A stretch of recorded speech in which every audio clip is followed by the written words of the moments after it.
یعنی پیدائشی آپ نبی ہیں صلی اللہ علیہ وسلم، لیکن اس نبوت کا جو اعلان اور اناؤنسمنٹ آپ نے کی ہے وہ اللہ نے فرمایا اے حبیب 40 سال کے ہوئے اعلان فرما دیا۔ تو 40 سال کی ایج میں جب آپ پہنچے اور وحی آنے والی تھی تو حضور علیہ السلام غار حرا میں چلے جاتے، اور غار حرا میں جا کر کیا کرتے؟ تاکہ ذہن اور قلب دنیا کے اور دنیا کے خیالوں سے پاک ہو جائے، اور دنیا کے تمام خیال سے قلب پاک ہوگا تو اللہ کے وحی کے نزول کا مرکز بننے کے قابل ہو جائے، دل کے اندر کوئی اور شے نہ رہے، کیونکہ اب جو نازل ہونے والا ہے وہ اللہ کا کلام نازل ہو، اللہ کا طیب کلام، وہ کلام کے پہاڑ پر نازل ہو تو پہاڑ ریزہ ریزہ۔ تو اس لیے حضور علیہ السلام نے اس وحی کے آغاز کی تیاری کے لیے، یعنی حضور علیہ السلام جانتے ہیں کہ اب آغاز ہونے والا، اب ایک ذمہ داری سونپی جانے والی ہے، اب تبلیغ دین کیے جانا ہے، جبرائیل نے آنا ہے، اب اللہ کے پیغامات کا سلسلہ شروع ہونا ہے۔ تو حضور علیہ السلام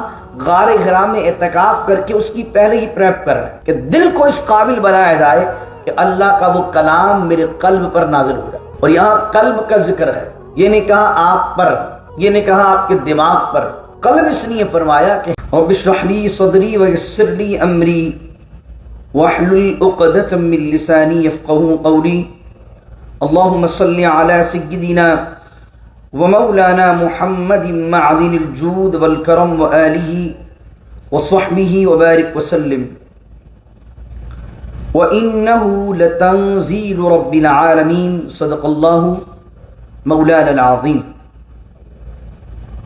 سورۃ الشعراء کا لاسٹ رکوع ہے، اور سورۃ الشعراء کی آیت نمبر 192 سے آج کے درس کا ہم نے آغاز کیا ہے۔ اللہ رب العزت فرماتا ہے وَإِنَّهُ لَتَنزِيلُ رَبِّ الْعَالَمِينَ۔ جیسا کہ آپ کو معلوم ہے کہ اس سورت کے پہلے رکوع میں رب العزت نے بیان فرمایا تھا کہ نبی کریم صلی اللہ تعالی علیہ وسلم جب دعوت دین دیتے تو اس وقت مشرکین مکہ آپ کی دعوت کو جھٹلاتے، جس سے آپ رنجیدہ ہو جاتے۔ تو اس کے بعد تسلسل کے ساتھ ان 7 انبیاء علیہم السلام کے واقعات کو بیان فرمایا، اور اب یہ لاسٹ رکوع ہے سورہ شعراء کا، جس کی آیت نمبر 192 سے آج کے درس کا ہم نے آغاز کیا ہے۔ 7 انبیاء کا ذکر کرنے کے بعد دوبارہ سے بات وہیں آ جاتی ہے جہاں سے پہلے رکوع میں آغاز ہوا تھا، یعنی نبی کریم صلی اللہ علیہ وسلم کا ذکر اور مشرکین مکہ کا آپ کی دعوت کو رد کرنا اور قرآن کی حقانیت پر سوال اٹھانا۔ تو اس کے ضمن میں یہ آخری رکوع ہے، جس کو انشاءاللہ آج ہم آدھا تلاوت کریں گے اور آج جو ہے بعد کے درس میں تلاوت کریں گے۔ فرمایا وَإِنَّهُ، اور بے شک، لَتَنزِيل، ضرور اتارا ہوا ہے۔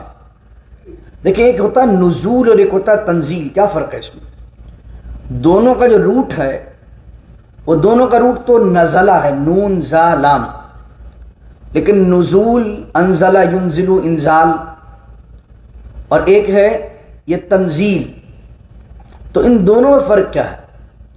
تو فرمایا انزلہ ینزلو، جو نزول ہے اس سے مراد ہوتی ہے ایک ساتھ کسی چیز کا اتر جانا یا آہستہ آہستہ کر کے اترنا، دونوں مراد ہو سکتے ہیں۔ لیکن جب کہا جاتا ہے تنزیل تو اس سے مراد ہوتی ہے بہت آرام سے ایک ایک بات وضاحت کے ساتھ آہستہ آہستہ سلولی ایک پروسیس کے ذریعے سے اتری ہے۔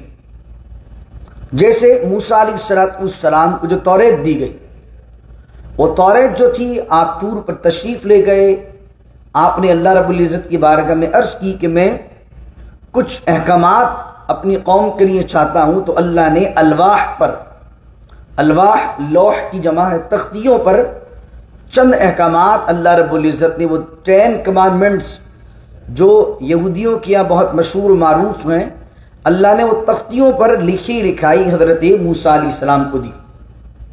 لیکن قرآن کریم جو ہے یہ ایک ساتھ نازل نہیں ہوا ہے۔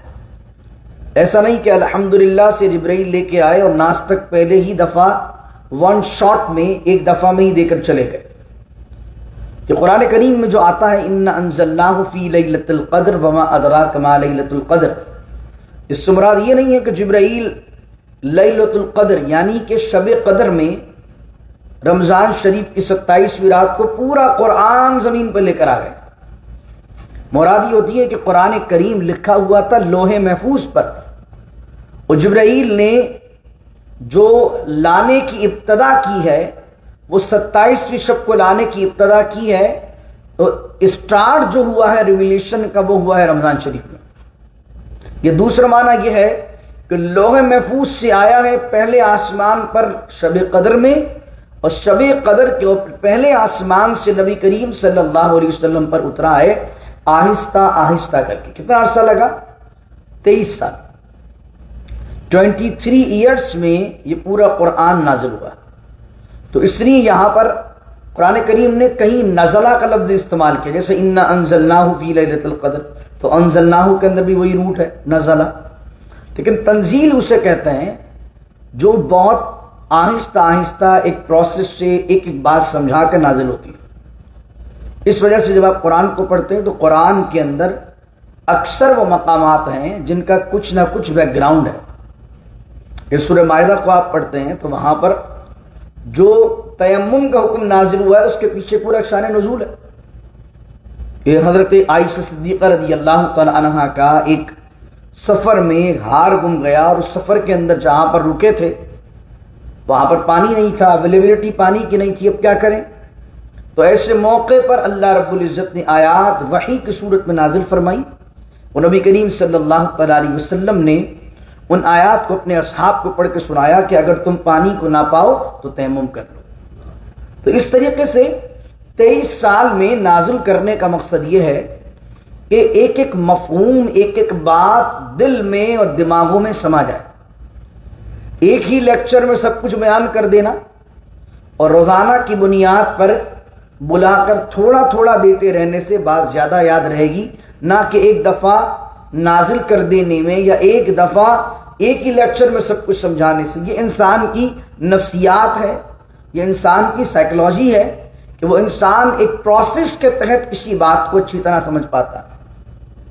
چاہے پہلے لیکچر میں کتنا ہی اچھا لیکچر دے دیا جائے، یہ نفسیات ہے، یہ سائیکلوجی انسان کی کہ سلولی اگر کوئی چیز پہنچتی ہے تو اللہ نے کہا وَإِنَّهُ لَتَنزِيلٌ، اور بڑے اہتمام کے ساتھ آہستہ آہستہ ایک پروسیس کے تحت ہم نے اس قرآن کو اتارا ہے۔ وَإِنَّهُ، اور بے شک یہ اتارا ہوا ہے رب العالمین، تمام جہانوں کے پالنے والے کا۔ تو جب تمام جہانوں کے پالنے والے کا اتارا ہوا ہے، رب العالمین کا جو لفظ ہے وہ بھی اس کے اندر بڑا معنی پیدا کر رہا ہے، بڑی ڈیپ میننگ پیدا کر رہا ہے کہ ایک شخص وہ ہے جو کوئی کتاب لکھتا ہے، اور وہ کتاب لکھنے والا رائٹر جو ہے وہ ڈیلس میں رہتا، اس نے ڈیلس سے نکل کر کبھی دنیا دیکھی نہیں ہے، تو وہ اپنی کتاب ڈیلس کے لوگوں کے لیے لکھے گا تو ہو سکتا ہے وہ کتاب ڈیلس کے لیے تو بینیفیشل ہوگی، لیکن کسی اور اسٹیٹ کے لیے، کسی اور مقام کے لیے وہ کتاب یا اس کا لکھا ہوا یا اس کا ایکسپیرینس جو ہے وہ بینیفیشل نہیں ہوگا، کیونکہ جو کتاب لکھ رہا ہے اس کا جو پرسپیکٹو ہے، اس کا جو نظریہ اور فکر ہے وہ ایک شہر تک محدود ہے، لیکن قرآن جس کی کتاب ہے وہ کسی خاص علاقے، کسی خاص ملک، کسی خاص قوم کا رب نہیں ہے، بلکہ وہ کون ہے؟ رب العالمین۔ تو یہ دونوں چیزوں میں اگر آپ اس کی ڈیپتھ میں جائیں تو کیا پتہ پڑتا ہے؟ اللہ کہتا ہے ہم نے 23 سال میں اس قرآن کو اتارا ہے تھوڑا تھوڑا کر کے، اور ہم کون ہیں؟ تمام جہانوں کے رب کا معنی پالنے والے، تربیت کرنے والے۔ تو مخلوق کے لیے کیا چیز فائدہ مند ہے یہ ہم جانتے ہیں، کیونکہ ہم رب العالمین ہیں۔ کافر کو بھی پالنے والے ہم ہیں، مومن کو پالنے والے بھی ہم ہیں، جانوروں کو پالنے والے بھی ہم ہیں، سارے نظام میں کائنات کو پالنے والے ہم ہیں۔ تو جب ہم رب العالمین ہیں تو ہم نے جو قرآن میں احکام دیے ہیں وہ تمہاری بھلائی کے لیے دیے۔ اب تم یہ نہیں سوچ سکتے یا یہ نہیں کہہ سکتے کہ قرآن اس دور کے اندر عمل کے قابل نہیں ہے، قرآن پر چلنا بڑا مشکل ہے، کیونکہ رب العالمین نے جس نے زمانہ بنایا، جس نے کائنات بنائی ہے، اس نے نازل کیا، تو اللہ جانتا ہے اس زمانے کے لیے کیا بہتر ہے، ہم اور آپ نہیں جانتے کہ زمانے کے لیے کیا بہتر ہے۔ پھر فرمایا نزلہ، اور اترا ہے یا اتارا ہے، بہی، اس کو، بہی مانے اس قرآن کو، الروح الامین، روح الامین کے ساتھ۔ روح کا معنی سول، اور روح کا ایٹریبیوٹ، اس کی صفت، اس کا ایڈجیکٹو کیا ہے؟ الامین، امانت دار روح۔ اور اترا ہے یہ روح الامین، روح الامین کے ساتھ، یا اتارا ہے اسے روح الامین کے ساتھ۔ روح الامین کون ہے؟ حضرت جبریل امین علیہ السلام کا لقب ہے روح الامین۔ انہیں امین کیوں کہا گیا؟ انہیں امین اس لیے کہا گیا کہ جو پیغام لے کر یہ آئے ہیں انبیاء کی طرف، اس میں یہ خیانت کرنے والے نہیں ہیں۔ اچھا، یہ امین کہنے کی ضرورت کیوں پیش آئی؟ کیونکہ یہودی حضرت جبرائیل کو اپنا دشمن سمجھتے تھے۔ اگر آپ کو یاد ہو، غالباً پہلے سپارے کا 13 جز ہے۔ جبرائیل حضور علیہ السلام، سورہ بقرہ مدنیہ ہے، تو یہودی یار کہنے لگے اچھا یہ بتائیے آپ کی طرف فرشتہ کون سا آتا ہے وہی لے کر؟ حضور علیہ السلام نے فرمایا جبرائیل۔ تو اب یہ کیا کہنے لگے بے وقوف لوگ، جبرائیل لے کے آتا؟ نہیں، جبرائیل کے علاوہ کوئی اور لے کر آتا تو ہم ایمان لے آتے، وہ تمہارا دشمن، کیونکہ اس سے پہلے جتنی مرتبہ عذاب آیا وہی لے کے آیا، اس سے تو ہماری معاذ اللہ کوئی دشمنی ہے۔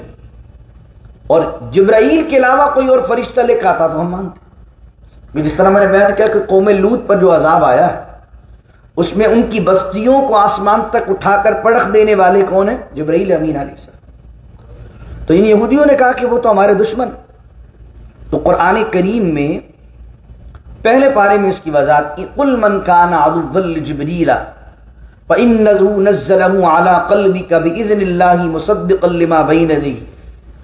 کہ اے حبیب فرما دیجئے، من کانا، جو کہتا ہے کہ عدو جبریل، کہ جو دشمن ہے جبرائیل کا، تو جبرائیل نے جو کچھ بھی نازل کیا ہے وہ اپنی مرضی سے یا اپنے منشا سے یا اپنی چاہت سے نازل نہیں کیا ہے، بلکہ جبرائیل جب بھی لاتے ہیں، اس آیت کا مفہوم جو پہلے پارے میں یہ ہے کہ جبرائیل امین علیہ السلام جو بھی لاتے ہیں، امین بن کر اللہ کا پیغام جو اللہ دیتا ہے وہی ایز اٹ از پہنچاتے ہیں، اس لیے امین ہے۔ اور پھر ان کو کہا گیا روح۔ قرآن کریم میں بھی ان کو دوسرے مقام پر بھی روح کہا۔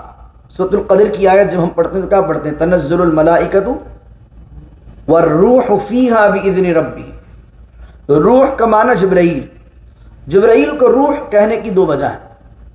ایک وجہ یہ کہ جو فرشتے ہوتے ہیں ان کی ہیومن باڈی نہیں ہوتی، کوئی اس طرح کی اپیرنس ان کی نہیں ہوتی کہ جس کی کو آپ جو ہے وہ پکڑ سکیں، نہ وہ آپ کے ہاتھ میں آ سکیں۔ ان کے جسم بڑے لطیف ہوتے ہیں، اسے نور ہے، یعنی آپ کو نظر آ رہی ہے لائٹ، لیکن کیا آپ لائٹ کو پکڑ سکتے ہیں؟ لائٹ کو آپ پکڑ نہیں سکتے لیکن دیکھ سکتے ہیں، محسوس کر سکتے ہیں، روشنی ہے۔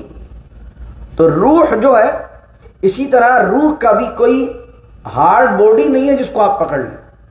اور فرشتوں میں سب سے بڑھ کر جو اعلیٰ روح ہے وہ حضرت جبرائیل امین علیہ السلام کی ذات گرامی ہے۔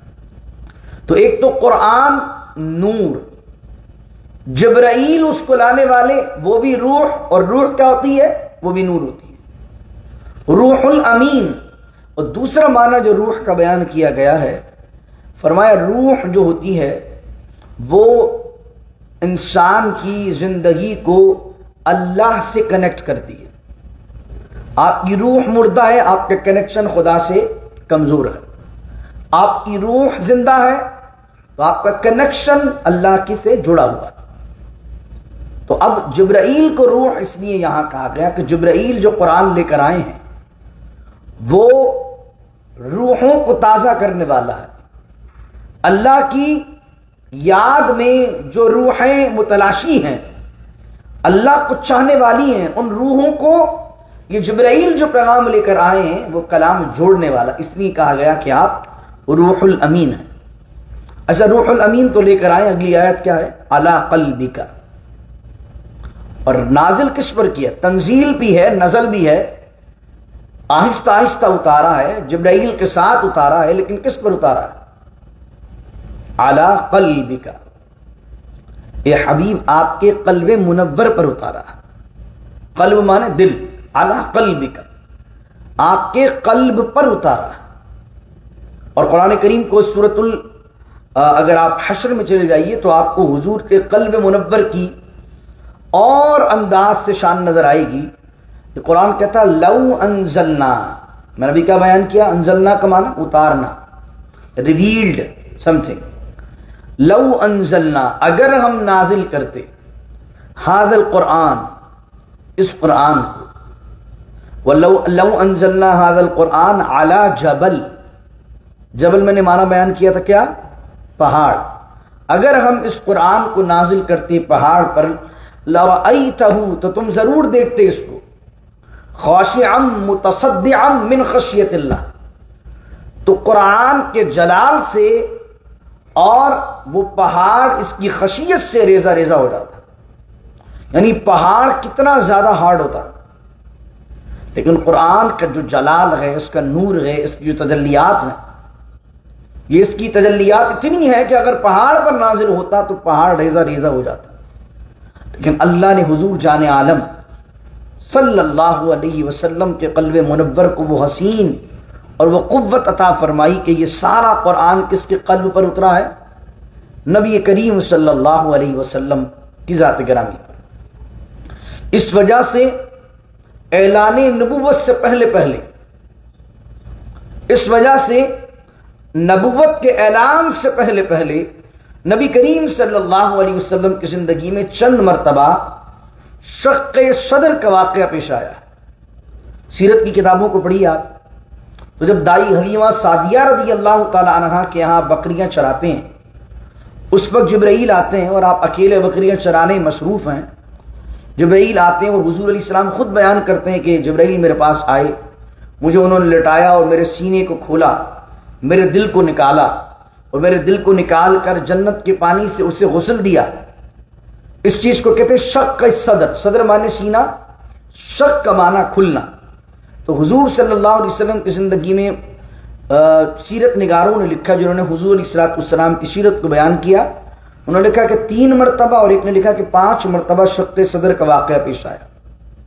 اس کے علاوہ جب حضور علیہ السلام معراج پر جانے لگے تو حضور علیہ السلام کو جب جبرائیل معراج کے لیے لے کے جانے لگے تو پھر بیت الحرام میں جب لینے آئے تو پہلے حضور کا شق صدر کیا، دوبارہ جنت کے پانی سے اس دل کو غسل دیا، کیونکہ حضور کس کے دیدار کے لیے جا رہے تھے؟ اللہ کے دیدار کے لیے۔ ہر شخص اللہ کے دیدار کی تجلی کو برداشت کر لے، یہ ممکنات میں سے نہیں ہوتا۔ جیسے موسیٰ علیہ السلام طور پر تجلی پڑتی ہے تو قرآن نے فرمایا کہ موسیٰ علیہ السلام بے ہوش ہو گئے۔ تو حضور جب سفر معراج پر جانے لگے تو اس سے پہلے جبرائیل آئے اور آپ نے شق صدر فرمایا اور حضور کے قلب منور کو جنت کے پانی سے غسل دیا۔ تو حضور اسلام کی جب آپ سیرت پڑھتے ہیں تو یہ شق صدر کا واقعہ آپ کو ملتا ہے۔ تو یہ شق صدر ایک تو یہ تھا کہ اللہ نے آپ کو معراج کی رات دیدار الہی سے مشرف فرمایا، دوسرا اس وجہ سے تھا کہ آپ کے اسی قلب پر 40 سال کی عمر جب آپ کی ہو گئی تو آپ کے اسی قلب پر اللہ کی وحی کا آغاز ہونا تھا، جس وحی کے بارے میں اللہ فرماتا ہے کہ اگر ہم کسی پہاڑ پر نازل کر دیتے تو پہاڑ ریزہ ریزہ ہو جاتا۔ تو یہ بات بیان فرمائی، تو اس لیے شق صدر ہوا۔ اچھا پھر اس کے علاوہ بھی آپ دیکھیں، جب 40 سال کی ایج ہوئی حضور علیہ السلام کی، دل پر اترنا ہے، کلام کی اہمیت دیکھیے، قرآن کی اہمیت کیا ہے۔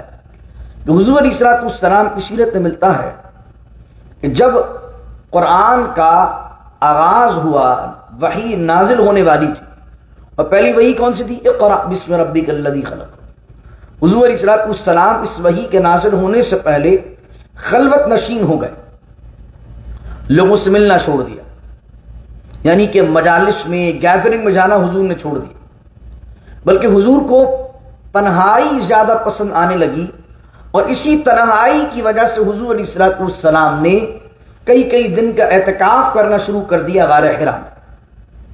اور غار حرا کے اندر آپ چڑھ کر جاتے اور اوپر آج بھی وہ مقام موجود ہے. اللہ آپ سب کو جانا نصیب فرمائے اور اس مقام کی برکت سے اللہ مجھے بھی وہاں بار بار لے جائے.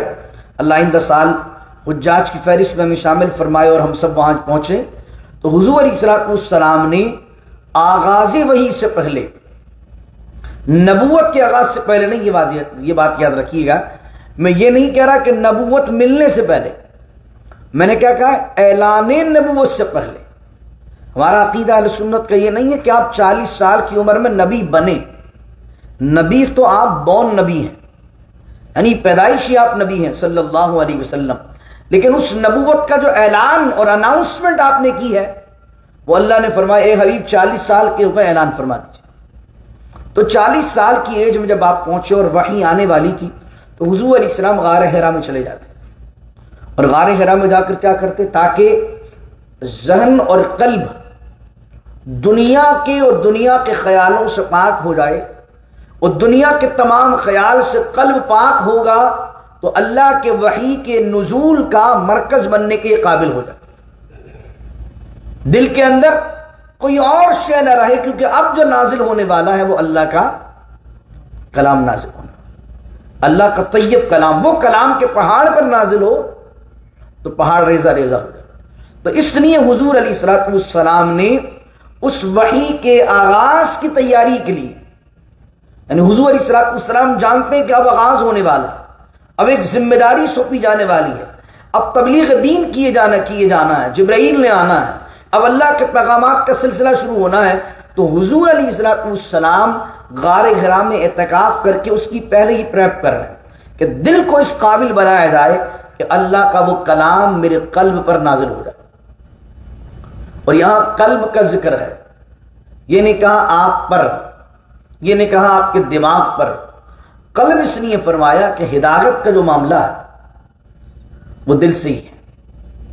قرآن کی عربی آ جانا، قرآن کے ترجمہ سمجھ میں آ جانا، قرآن کے واقعات کا بیک گراؤنڈ سمجھ میں آ جانا، یہ فہم ہدایت کی طرف لے کر نہیں جاتا. کیونکہ کتنے یہودی ہیں، کتنے اورینٹلسٹک ہیں، مستشرقین جنہیں کہتے ہیں، کہ جو قرآن کو مکمل پڑھتے ہیں اس نیت کے ساتھ کہ قرآن کی خامیوں کو ڈھونڈیں گے، اور انہیں ایک عام مسلمان کے مقابلے میں عربی زیادہ آتی ہے اور قرآن کا ترجمہ بھی وہ کر سکتے ہیں غیر مسلم ہو کر. تو اصل چیز عربی کا آنا، اس کا سمجھنا نہیں ہے. اصل شے تو یہ ہے کہ اللہ جس کے دل کو ہدایت کی طرف جوڑ دے. اس لیے قرآن اے حبیب تمہارے قلب پر نازل کیا، اور جس کے بھی قلب پر قرآن اتر جائے گا اللہ اس کو ہدایت کے قریب کر دے گا. یہاں پر ایک مفہوم یہ بھی علماء نے بیان کیا، علی قلبک، آپ کے قلب پر نازل کیا. کیوں؟ اچھا، نازل کرنے کا مقصد کیا ہے؟ قرآن کو نازل کرنے کا حضور کے قلب پر مقصد کیا ہے؟ اب آگے بیان ہو رہا مقصد. لِتَكُونَ، تاکہ آپ ہو جائیں، من المنذرین. میں نے کہا تھا ایک ہوتا منذر، منذر اس سے جسے ڈرایا جائے، آبجیکٹو مانا ہوگا. اور ذال کے نیچے زیر لگا دیں تو مقصد ہو جائے گا سبجیکٹو، یعنی کہ منذر ڈرانے والا، خبردار کرنے والا، الرٹ کرنے والا. منذرین اس کا پلیورل ہے، جمع ہے، تاکہ آپ ہو جائیں دیگر انبیاء جو آپ سے پہلے ہم نے بھیجے ہیں ان کی طرح اپنی قوم کو، لوگوں کو خبردار کرنے والے اس قرآن کے ذریعے. یہ قرآن کیا کرنے آیا ہے؟ نبی کریم علیہ السلام کو اللہ نے کیا بنایا؟ بشیرا و نذیرا. قرآن میں جو فرما برداروں کے لیے جنت کے وعدے ہیں وہ سنا کر نیکوں کو بشارت دے، اور قرآن میں اللہ کے نافرمانوں کو جو عذاب ملے گا اس کے واقعات سنا کر، اس کی باتیں سنا کر خبردار کریں، الرٹ کریں. تو بعض اوقات جب علماء یا ائمہ آج کل کے دور میں یہ بھی سننے میں آنے لگا نا کہ جہنم کی باتیں کرتے ہیں، تو وہ کہتا ہے مفتی صاحب یہ کون سی باتیں کر رہے ہیں؟ جہنم کی باتیں کر رہے ہیں، جنت کی باتیں بتائیں، حوریں کتنی ملیں گی اور میوے کتنے ملیں گے اور مہر کتنی ہوں گی. تو ان سے پوچھا جائے کہ بھائی حوروں والے کام کتنے کر رہے ہو آپ؟ یہ بتاؤ، آپ جنت میں جانے کی تیاری، جنت کے قصے سننے کا شوق تو ہے، لیکن عمل اگر دیکھ لیے جائیں تو عمل کے لحاظ سے جنتیوں والے عمل تو کچھ نہیں ہے. تو قرآن صرف بشارت کا نام نہیں ہے، قرآن تو بشارت بھی ہے اور انذار بھی ہے۔ فرما برداروں کو بشارت اور نافرمانوں کو الرٹ کرنا، انذار کرنا، اناؤنسمنٹ کر دو، لِتَكُونَ مِنَ الْمُنذِرِينَ۔ آپ کے قلب منور پر اس لیے نازل کیا تاکہ آپ لوگوں کو خبردار کر دیں، خبردار یہ کرو گے تو اللہ جنت دے گا، اور یہ نہیں کرو گے اللہ تعالیٰ تم سے پوچھے گا۔ پھر یہ قرآن کس میں نازل ہوا؟ بِلِسَانٍ عربی۔ باللسان، لسان کا مطلب ہوتا ہے زبان، جو ہے وہ کس کو کہتے ہیں؟ زبان کو کہتے ہیں لسان۔ بلسان عربی مبین، اللہ کہہ رہا ہے واضح عربی زبان میں اس قرآن کو ہم نے نازل کیا۔ یہ قرآن کس عربی میں نازل ہوا؟ واضح عربی میں۔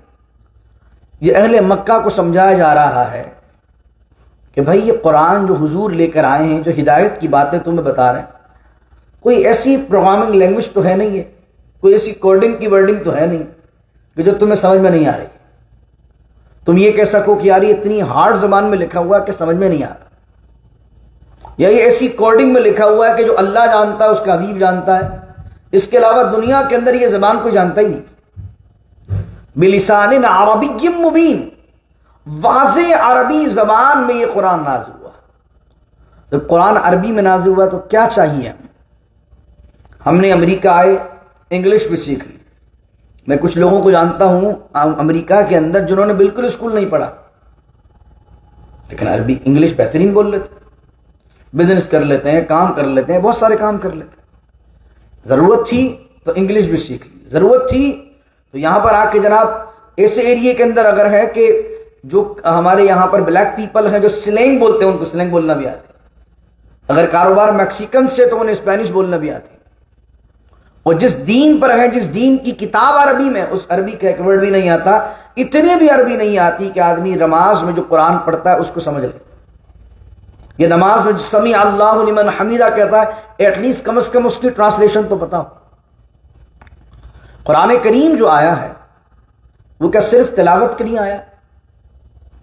قرآن کے ایک ورڈ کو پڑھو گے تو 10 نیکیاں ملیں گی، 2 ورڈ پڑھو گے تو 20 نیکیاں ملیں گی، یاسین پڑھ لو تو یہ برکت ہے، یہ ساری حدیث میں ذکر ہے۔ لیکن قرآن کا جو مقصد ہے تلاوت کی جو لٹرلی اور لینگوسٹکلی جو میننگ ہے وہ کیا ہے؟ لغوی مطلب تلاوت کا ہوتا ہے پیچھے چلنا کسی چیز کے پیچھے۔ تو قرآن کو اس وقت تک کیسے پیچھے چلیں گے آپ جب تک قرآن کو نہیں سمجھیں گے، اور قرآن کو کیسے سمجھیں گے؟ بلسان عربی مبین میں جب نازل ہوا ہے تو عربی زبان میں سے سیکھنا پڑے گا۔ ہمارے اسکولز میں ایک زمانے پاکستان کے اندر عربی زبان جو ہے وہ کمپلسری تھی، ایک سبجیکٹ تھا ہمارا۔ آہستہ آہستہ آہستہ ایک نظام آیا اور علامہ اقبال نے اس کے لیے پہلے کہہ دیا تھا، اور یہ اہل کلیسا کا نظام تعلیم ایک سازش ہے فقط دین و مروت کے خلاف، ایک سازش ہے فقط دین و مروت۔ اہل کلیسا جانتے ہیں آپ کس کو کہتے ہیں؟ اور یہ اہل کلیسا کا نظام تعلیم ایک سازش ہے فقط دین و مروت کے خلاف۔ عربی سے مسلمان کو دور کر دیا، جب عربی سے دور کر دیا تو رسول کا فرمان عربی میں اور اللہ کا قرآن عربی میں، تو کم از کم انسان کو عربی اتنی تو آئے کہ قرآن کی اہم آیت کو سمجھ تو سکے۔ زندگی میں کوئی موقع اللہ دے، وقت دے تو عربی سیکھنے کی کوشش کر لیجیے، اپنے بچوں کو عربی سکھائیے۔ عربی سے بہت دور کر دیا، بہت دور کر دیا۔ جب عربی سے دور ہو جائیں گے تو قرآن کی کیا آیت کیا بیان کر رہی ہے، اسی وجہ سے عربی سے دور ہوتے ہیں تو پھر یہ جو جاہل لوگ مولوی بن جاتے ہیں، مولانا بن جاتے ہیں، اور وہ آ کر اپنی طرف سے قرآن و حدیث کی تشریح بیان کر رہے ہوتے ہیں جس کا قرآن اور حدیث سے کوئی واسطہ نہیں ہوتا، وہ آپ لوگوں کو گمراہ کرتے ہیں۔ انسان کو کم از کم عربی آئے گی، دین پڑھنا آئے گا، کم از کم ایٹ لیسٹ قرآن کے معنی تھوڑے تھوڑے سمجھ میں آنے لگیں گے تو آدمی اور جڑے گا۔ تو اس لیے اپنی اولادوں کو عربی سکھانے کا، صرف تلاوت نہیں بلکہ عربی لغت سکھانے کا اہتمام کیجیے۔ قرآن انہیں پڑھائیے، قاعدہ اچھی جگہ سے پڑھائیے، تلاوت اچھی طرح سکھائیے، اس کے بعد انہیں عربی بھی سکھائیے۔ ہمارے یہاں قرآن پڑھانے کا معیار یعنی صرف تلاوت، آپ عربی چھوڑیے، تلاوت سکھانے کا معیار نہیں ہے بچوں کو۔ یہ نہیں دیکھتے کہ بچہ پڑھ کس کے پاس رہا ہے قرآن، وہ حافظ صاحب یا قاری صاحب جو پڑھا رہے ہیں ان کی خود کی تلاوت ٹھیک ہے کہ نہیں۔ ہمارا مقصد 32 بار ایک دفعہ گزار لیں، ایک بڑی سی تقریب کر دیں، مہمانوں کو بلا لیں اور کہنا بھائی ہمارے بچے نے قرآن شریف ختم کر لیا. ارے بھائی اصل مقصد ہے قرآن کو جیسا پڑھنے کا حق ہے ایسا پڑھنا. اور ایک دفعہ جب تلاوت کر لی، بچے کو دیکھ کر پڑھنا آ گیا، اب اس کو اگلی کلاس میں ایڈمیشن دلوائیں جس میں وہ کچھ نہ کچھ عربی سیکھے، تاکہ عربی آئے تو قرآن سے محبت آئے، رسول کے فرمان سے محبت آئے. تو بلسان عربی مبین، یہ قرآن جو ہے وہ عربی، واضح عربی میں نازل ہوا. ایک عقیدہ سمجھ لیجیے یہاں پر، اللہ نے قرآن کو یہ میں آپ کو علم العقائد سے ایک بات بیان کر رہا ہوں جو فلسفیوں نے بھی ذکر کیا ہے اور عقائد کے باب سے، لیکن ہے بہت ٹیکنیکل گفتگو. اس کو سمجھ لیجیے عقیدے کے باب سے، آپ کے زندگی میں کبھی بھی کسی موقع پر سمجھنے بڑی آسانی ہو. جو یہ قرآن ہے، اس عربی زبان کے علاوہ بیونڈ عربی، اللہ کا جو کلام ہے، یہ کلام اللہ کی صفت ہے. کلام کیا ہے؟ اللہ کی صفت ہے. اور اللہ کی جو صفت ہے اس کو کسی لغت کی حاجت نہیں ہے. میری یہ بہت ٹیکنیکل گفتگو ہے، اس کو سمجھیے گا. اللہ کی جو صفت ہے، یعنی مجھے آپ کو بات سمجھانی ہے یا مجھے اپنی فیلنگز کو ایکسپریس کر رہا تو مجھے لغت کی حاجت رہے گی. اللہ کو کسی لغت کی، کسی لینگویج کی حاجت نہیں ہے. یعنی مجھے اگر کوئی اپنی بات پہنچانی ہے تو مجھے سب سے پہلے کیا چاہیے؟ بولنا آنا چاہیے، کوئی نہ کوئی لینگویج آنی چاہیے. اللہ کسی لینگویج کا محتاج نہیں. یہ اللہ کی کلام ہے. اب اللہ کا کلام جو ہوتا ہے وہ زبان سے پاک ہوتا ہے. اللہ نے اپنی ان ورڈنگ کو لباس پہنایا ہے عربی کا. تو عربی الگ شے ہے اور کلام الگ شے ہے. کیونکہ مکے والوں پر نازل کرنا تھا اپنا کلام، تو اس کلام کو اللہ نے کون سی ورڈنگ دی؟ عربی ورڈنگ. تو کلام ایک الگ شے ہے. اس وجہ سے امام احمد بن حنبل کے زمانے میں یہ بڑا فتنہ اٹھا کہ کلام اللہ، قرآن مخلوق ہے یا نہیں. تو معتزلہ کہتے تھے اس زمانے کے اندر قرآن مخلوق ہے، اور بنو عباس کے بادشاہ نے ان کو سپورٹ کیا، اور امام احمد بن حنبل اسٹینڈ لیے ہوئے تھے اس بات پر، کہتے تھے قرآن مخلوق نہیں ہے. معتزلہ اس بات سے، اب ایک عام آدمی سمجھ نہیں پاتا کہ مخلوق ماننے یا نہ ماننے سے فرق کیا آتا ہے. وہ کہتے تھے اس طرح مخلوق میں چینجنگ آ سکتی ہے زمانے کے ساتھ. انسان اپڈیٹ ہوتا ہے کہ نہیں ہوتا؟ تو مخلوق میں جس طرح اپڈیٹنگ ہو سکتی ہے، اس طرح قرآن میں بھی اس کے احکام میں اپڈیٹنگ ہو سکتی ہے. تو امام احمد بن حنبل کا موقف کیا تھا اس زمانے میں؟ آپ کو بہت ظلم کیے گئے، کوڑے آپ کو لگائے گئے، آپ کو جیل میں بند کیا گیا، آپ کے پر بڑے ظلم و مظالم ہوئے، کیونکہ حکومت جو ہے وہ سپورٹ کر رہی تھی اس وقت معتزلہ کو، اور معتزلہ وہی چیز بیان کر رہے تھے جو حکومت چاہ رہی تھی. ہر دور کی حکومت کیا چاہتی ہے؟ ہر دور کی حکومت چاہتی ہے کہ اگر مسلمان حکومت ہو تو مسلمان حاکم کیا چاہتا ہے؟ ایک ہاتھ سے دین کا دامن بھی ہاتھ میں رہے اور ایک ہاتھ سے اپنا کام بھی چلتا رہے. تو انہیں یہ نظر آیا کہ بہت سی چیزیں انہیں اپڈیٹ کرنی تھی اور چاہتے تھے ہماری مرضی کے مطابق چیزیں چلیں اور دین کے مطابق نہ چلانا چاہتے تھے. تو معتزلہ کا جو پرسپیکٹو تھا وہ ان کو سمجھ میں آتا تھا. وہ کہتے تھے معتزلہ کی بات ماننے سے کیا ہوگا کہ اپنا کام بھی نکل جائے گا اور لیبل بھی دین کا رہے گا. تو اس وجہ سے انہوں نے معتزلہ کو سپورٹ کیا. اور امام احمد بن حنبل جب ان کے خلاف کھڑے ہوئے تو امام احمد بن حنبل نے فرمایا یہ کلام اللہ ہے، یہ صفت ہے، مخلوق نہیں ہے. اللہ کا جو کلام ہے یہ پیپر تو مخلوق ہے، یہ پیپر تو کریشن ہے، یہ ورڈنگ تو کریشن ہے. یہ اس کی بناوٹ، الف کیسے لکھا جائے گا، جیم کیسے لکھا جائے گا، یہ تو بناوٹ، جو بناوٹ ہے یہ تو کریشن ہے. لیکن وہ جو کلام اللہ ہے، جو ورڈنگ آف اللہ ہے، جو سینگز آف اللہ ہے، جو اللہ کا کہنا ہے، یہ صفت ہے اللہ کی، یہ ایٹریبیوٹ ہے.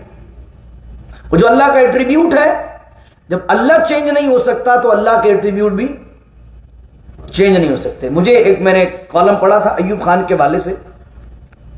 صدر ایوب 70s میں پاکستان کے اندر ایک ڈکٹیٹر رہے ہیں. اللہ تعالیٰ اگر ایمان پر ان کا خاتمہ ہوا تو مغفرت کرے، ان کی خطاؤں کو بخش دے. لیکن میں ایک زمانے میں پڑھ رہا تھا، غلام احمد پرویز بیوروکریسی میں تھے پاکستان بننے سے پہلے، اور پھر پاکستان بن گیا. پاکستان بننے کے بعد صدر ایوب ڈکٹیٹر رہے. تو غلام احمد پرویز نے حدیث کا انکار کیا اور اہل قرآن کے ایک نیا ورژن متعارف کروایا کہ بھائی قرآن کو مانیے. پھر پرویزیت کے اندر پھر نہ نماز نہ حج، سب چیزوں کا انکار کیا. اور ان کی بڑی اچھی وابستگی تھی ایوب خان سے. ایوب خان صاحب نے انہیں، جنہوں نے کتابیں لکھی، ایوب خان صاحب نے غلام احمد پرویز کو انٹرنلی سپورٹ کیا. اب یہ سپورٹ کرنے کا مقصد کیا تھا ان کا؟ اس سپورٹ کرنے کا ان کا مقصد یہ تھا کہ غلام احمد پرویز کیا کہتے تھے؟ غلام احمد پرویز صاحب یہ کہہ رہے ہوتے تھے کہ جہاں جہاں قرآن میں اطیع اللہ و اطیع الرسول ہے، اس زمانے میں جب رسول کریم علیہ الصلوۃ والسلام ظاہری حالت میں موجود تھے، اس زمانے میں تو اطاعت اللہ اس کے رسول کی تھی، اور اب اطیع اللہ اطیع الرسول جہاں جہاں لکھا ہوا ہے اس سے مراد اسٹیٹ کی اور مسلمانوں کے حاکم کی اطاعت ہے. جہاں جہاں اطیع اللہ اطیع الرسول ہے، اس سے مراد مسلمانوں کا جو حاکم ہے اس کی اطاعت ہے. اب آپ کو سمجھ میں آنا چاہیے کہ پھر ایوب خان صاحب کو پرویز صاحب کو پسند آ رہے تھے، کیونکہ ایک طرف آپ اطیع اللہ اطیع الرسول کا لیبل لگا کر دین کا معاملہ ہی بیچ سکتے تھے اور ساتھ ساتھ اپنی ڈکٹیٹرشپ بھی چلا سکتے تھے. اور جو ایوب خان صاحب آرڈر دے رہے ہوتے وہ پرویز صاحب کہتے اطیع اللہ اطیع الرسول، اطیع اللہ، عوام پاگل بنتی رہتی. پرویز مشرف صاحب کے جب زمانہ تھا، میں اتنا پرانا نہیں ہوں، میرا تو پیدائش 91 کی ہے، میں کتابوں سے پڑھ کے بیان کر رہا ہوں. کوئی بولے بھائی مفتی مولانا صاحب کے بال تو ابھی تک بلیک ہی ہیں داڑھی کے اور یہ 70s کی باتیں کر رہے ہیں، تو میں ان آرٹیکلز کی باتیں کر رہا ہوں جو مطالعے کے اندر. پرویز مشرف صاحب کا جب زمانہ تھا تو پاکستان میں ایک ابھی آج کل کیرلٹن میں رہتے ہیں ہمارے جاوید احمد گاندھی صاحب. گاندھی صاحب کی بڑی اچھی تعلقات تھے مشرف صاحب سے. مشرف صاحب کی جو ٹیم تھی وہ بہت سپورٹیو تھی گاندھی صاحب کے نظریے کے لحاظ سے، اور کافی سپورٹ ملتی تھی انہیں. میں یہ نہیں کہہ رہا کہ وہ مکمل طور پر گاندھی صاحب کے فالوور تھے، لیکن گاندھی ورژن جو ہے، جو گاندھی صاحب کا پرسپیکٹو تھا، وہ مشرف صاحب اس کو پسند کرتے تھے اور بہت سی معاملات میں رائے لے رہے ہوتے تھے. تو اس کا بھی ریزن یہ تھا کہ جب وہ پاکستان میں مذہبی طبقہ حکومت کو پریشرائز کرتا تھا تو گاندھی صاحب چونکہ جو اسٹریم لائن ہے، جو میجورٹی ہے امت کی، اس کے اندر اکثر مرتبہ امت کی میجورٹی سے ہٹ کر ایک نظریہ پیش کرتے ہیں. اور حکومت یہ چاہ رہی ہوتی ہے کہ بعض اوقات حکومت کو کچھ اس طرح کے اسلامی جمہوریہ جہاں بھی ہوگی، اسلامک اسٹیٹ جو بھی ہوگا، تو یقیناً عوام کے جو جذبات ہوتے ہیں وہ عوام کے جذبات تو اس کے اندر کیا ہوتا ہے؟ عوام کے جذبات وہ یہی ہوتے ہیں کہ دین کے ساتھ وابستگی رہی جائے. تو بات سمجھانے کا مقصد یہ ہے کہ امام احمد بن حنبل کے دور میں جو ہوا، یہ دور میں ہوتا رہا ہے کہ حاکم یہ چاہتا ہے کہ جناب والا لیبل دین کا رہے، کام میرا بھی نکلتا رہے. تو یہ جو بیان فرمایا بلسان عربی مبین، یہ بات میں یہ بھی وضاحت ہمیں ملتی ہے کہ عربی کا جو لباس ہے اللہ نے اپنے کلام کو پہنایا، اور اس کلام کو پہنا کر جبرائیل کو ورڈنگ بھی دی، یعنی کلام بھی دیا اور کلام کے ساتھ اس کا لباس بھی دیا اور وہ بھیجا ہے. پھر فرمایا وَإِنَّهُ لَفِي زُبُرِ الْأَوَّلِينَ، اور بے شک زبر جو ہے وہ کتاب یا صحیفے، زبور کی جمع، اور زبور جو ہے وہ کتاب اور صحیفے کو ہی کہتے ہیں. زبر جس طرح رسول کی جمع کیا ہے رسول، اس طرح زبور کی زبر، اور یہ پہلے صحیفوں میں بھی موجود ہے. اب کیا پہلے صحیفوں موجود ہے؟ اس کی 2-3 تعبیرات کی گئی ہیں اور بڑی ڈیٹیل سے گفتگو کی گئی. وَإِنَّهُ لَفِي زُبُرِ الْأَوَّلِينَ، اور یہ قرآن پہلے صحیفوں موجود ہے. کیا مقصد؟ کہ اس قرآن کا تذکرہ پہلے صحیفوں میں بھی موجود ہے. یہ مراد ہے کہ اس نبی کا تذکرہ پہلے صحیفوں میں بھی موجود ہے. یا یہ مراد ہے تیسری کہ جو قرآن بیان کر رہا ہے کہ جھوٹ نہ بولو، دغا نہ کرو، زنا نہ کرو، اللہ کو ایک مانو، رسول کا پیغام، قیامت قائم ہونی ہے، اکاؤنٹیبلٹی ہونی ہے، جواب دہی ہونی ہے، جو قرآن پیغام دے رہا ہے وہی پیغام جو ہے پچھلے صحیفوں کے اندر بھی موجود ہے. یہ بات بیان. لیکن چند فقہاء نے اس آیت، یہ جو لفظ ہے نا وَإِنَّهُ لَفِي الزُّبُرِ الْأَوَّلِينَ، اس پہ بڑی ڈیپتھ میں گفتگو کی ہے. اس میں یہ گفتگو کی ہے کہ کیا قرآن کو کسی اور ٹرانسلیشن میں پڑھنا ایسا ہی ہے کہ جیسے قرآن کو پڑھنا، یعنی ترجمے کو پڑھنا اور قرآن کو پڑھنا دونوں ایک ہے. تو امام ابو حنیفہ کا جو آغاز میں ابتدا میں موقف رہا ہے، ان کا یہ موقف رہا کہ اگر کوئی بندہ ترجمہ قرآن بھی پڑھتا ہے اور نماز میں پڑھتا ہے تو اگر وہ عربی اس کو نہیں آتی ہے اور نماز سے پڑھ لیتا ہے تو اس صورت میں اس کی نماز ہو جائے گی. لیکن امام اعظم ابو حنیفہ رضی اللہ تعالیٰ عنہ نے بعد میں اپنے اس موقف سے رجوع کر لیا، اور آپ کے جو شاگرد تھے دو بڑے مشہور ہیں جن کو صاحبین کہتے ہیں، امام محمد اور امام ابو یوسف، یہ دو شاگرد آپ کے بڑے مشہور ہیں صاحبین کا نظریہ یہ ہے کہ نہیں، جو ترجمہ قرآن ہے وہ ترجمہ ہے، وہ اصل قرآن نہیں ہے. یعنی اگر کوئی ٹرانسلیشن پڑھ رہا ہے تو یہ نہ سمجھے کہ میں جس طرح عربی کی تلاوت کر رہا ہوں تو انگلش میں ٹرانسلیشن پڑھ کے بھی وہی کر رہا ہوں. تو امام محمد امام ابو یوسف نے مبسوط میں بڑی ڈیٹیل کے ساتھ یہ مسئلہ لکھا ہوا ہے، امام سرخسی نے، کہ اگر کوئی نماز میں ٹرانسلیشن کو پڑھتا ہے تو امام محمد امام ابو یوسف کہتے ہیں کہ اگر وہ کل پرسوں ایمان لے کر آیا ہے، کچھ دیر پہلے ایمان لے کر آیا اور اسے عربی ابھی تک آئی نہیں ہے اور ابھی ابتدا ہے اس کے اسلام لانے کی، تو چلے اگر وہ نماز پڑھنا شروع ہوا ہے، کیونکہ جیسے ہی اسلام لایا نماز تو فرض ہو گئی، تو اگر ابتدا کے اندر ٹرانسلیشن بھی پڑھ لے گا تو اللہ کی رحمت سے امید ہے کہ اللہ رب العزت جو ہے وہ اس کی نماز کو قبول فرما لے. لیکن اب جب اس کو زمانہ گزرے گا تو اس پر لازم ہے کہ عربی سیکھے اور قرآن عربی میں پڑھے. تو وہ آیت جو دلیل بناتے ہیں وہ اس آیت سے بناتے ہیں کہ پچھلے صحیفوں میں بھی یہ بات موجود ہے. تو وہ کہتے ہیں کہ جب پچھلے صحیفے سریانی زبان میں تھے، عبرانی زبان میں تھے، تو یہ قرآن ان کتابوں میں عبرانی میں تھا، سریانی میں تھا، اس وجہ سے یہ سارا معاملہ پیش آیا. تو یہ وہ معاملہ بیان کرتے ہیں. لیکن اصل معاملہ ہے کہ ترجمہ قرآن کو آپ اصل قرآن نہیں کہہ سکتے، یعنی جو ٹرانسلیشن آف دا قرآن ہے اس کو آپ اصل قرآن نہیں کہہ سکتے. ترجمہ قرآن ایک بالکل الگ شے ہے، قرآن کو سمجھنے کا ایک ذریعہ تو ہو سکتی ہے، لیکن آپ یہ نہیں کہہ سکتے کہ جو ترجمہ ہے اور وہ جو عربی ہے دونوں برابر.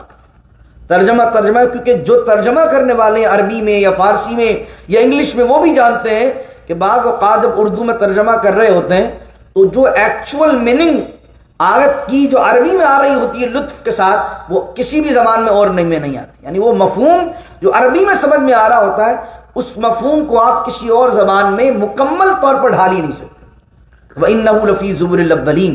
پھر آپ فرمایا آخری کی دو آیتیں پڑھتے ہیں، اولم یکن لہم آیتن ان یعلمہ علماء بنی اسرائیل.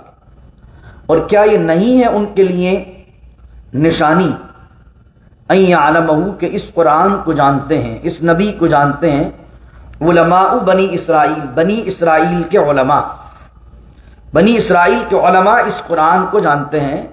کہ یہ بات ان کے لیے دلیل نہیں ہے.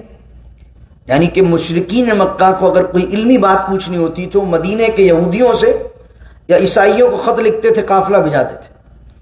انہوں نے لکھ کر بھیجا کہ ہماری قوم میں ایک شخص پیدا ہوا ہے جس نے یہ دعویٰ کیا کہ میں اللہ کا آخری نبی ہوں اور مجھ پر قرآن نازل ہوتا ہے، یہ کتاب نازل ہوتی ہے اور یہ احکامات ہیں. انہوں نے خط لکھ کر بھیجا علماء بنی اسرائیل کی طرف. تو انہوں نے بھی تصدیق کی کہ ہاں توریت اور انجیل میں ایک نبی کے آنے کی خبر ہے، ایک کتاب کے آنے کی خبر ہے. تو اللہ رب العزت فرما رہے کہ کیا یہ علماء بنی اسرائیل کا اس نبی کے بارے میں جاننا جس کو آنا تھا اور اس کتاب کے بارے میں جاننا جس کو آخر میں نازل ہونا تھا، یہ جاننا کیا اس بات کی دلیل نہیں ہے ان کے لیے کہ قرآن سچا ہے اور نبی سچا ہے؟ دعا کیجیے اللہ رب العزت سے اللہ تعالیٰ علم نافع کی دولت سے مال مال فرمائے اور قرآن کے نور سے ہمارے سینے کو مزین و منور فرمائے. بسم اللہ الرحمن الرحیم. الحمدللہ رب العالمین والصلاة والسلام علی اشرف الانبیاء والمرسلین. ربنا ظلمنا انفسنا وان لم تغفر لنا وترحمنا لنكونن من الخاسرین. رب اجعلنی مقیم الصلاة ومن ذریتی ربنا وتقبل دعاء. ربنا اغفر لي ولوالدي وللمؤمنين يوم يقوم الحساب. وصلى الله تعالى على خير خلقه ونور عرش محمد وعلى آله وصحبه أجمعين برحمتك يا أرحم الراحمين. لا إله إلا الله محمد رسول الله صلى الله عليه وسلم.